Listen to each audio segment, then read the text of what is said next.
Well, it's Tuesday and you hear that familiar music. It's time for our In Focus Health segment with correspondent Linord Moudou. Hi, Linord. Hello, Dimiaki. You're going to tell us about South Sudan and these many struggles that it's facing right now, not the least of which is feeding its people. Absolutely. The struggling nation of South Sudan is facing a food shortage and a food security problem due to a combination of bad weather, pests, and a deteriorating relationship with Sudan. More than 80% of the people in South Sudan rely on agriculture for their livelihood.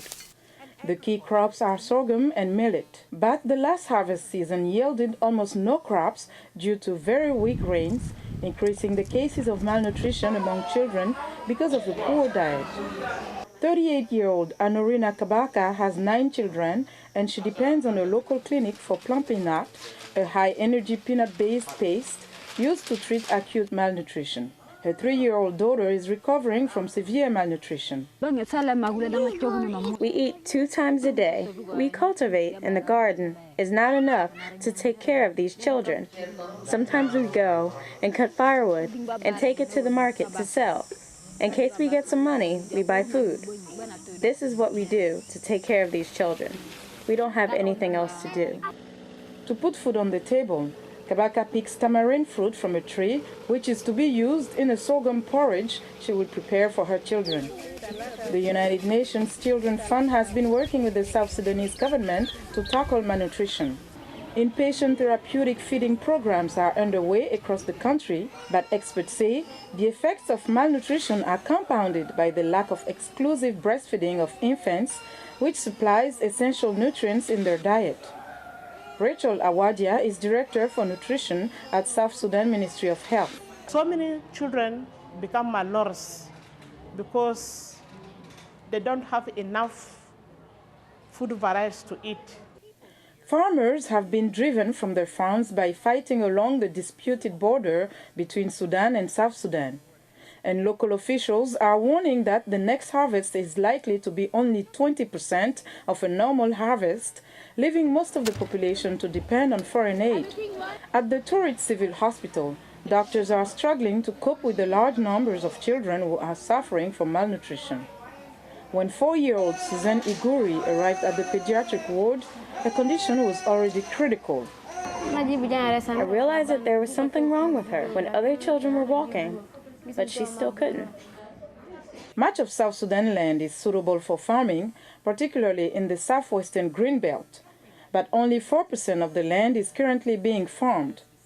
Experts estimate that slightly more than half of South Sudan's 8 million people currently do not have enough food to eat. Now joining us via Skype from Italy to tell us more on the issue is Dr. Bloem, Chief for Nutrition and HIV/AIDS Policy and UNAIDS Global Coordinator at the United Nations World Food Programme in Rome. Dr. Bloem, welcome to the program. Yeah, nice to be at your program. Great. What do you make of the situation in South Sudan in terms of what is happening right now? Yeah, I think the situation is quite serious. We recognize that there are at least around 4.7, like a small 5 million people are food insecure. But, and on top of it, there's a lot of children are malnourished and mothers who are pregnant and are, lactating and are in need of food support. And we expect, it's a combination of things which already was mentioned in the program, of course, of a bad harvest, problems, security, and I think the situation becomes quite critical at the moment.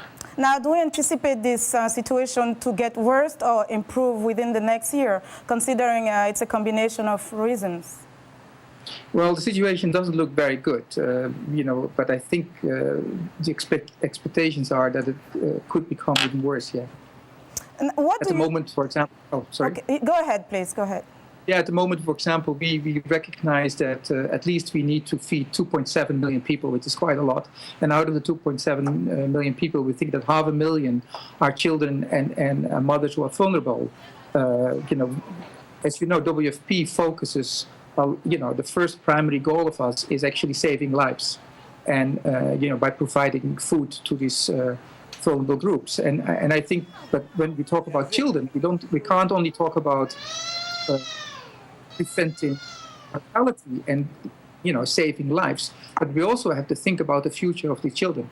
So tackling the problem of malnutrition is absolutely essential.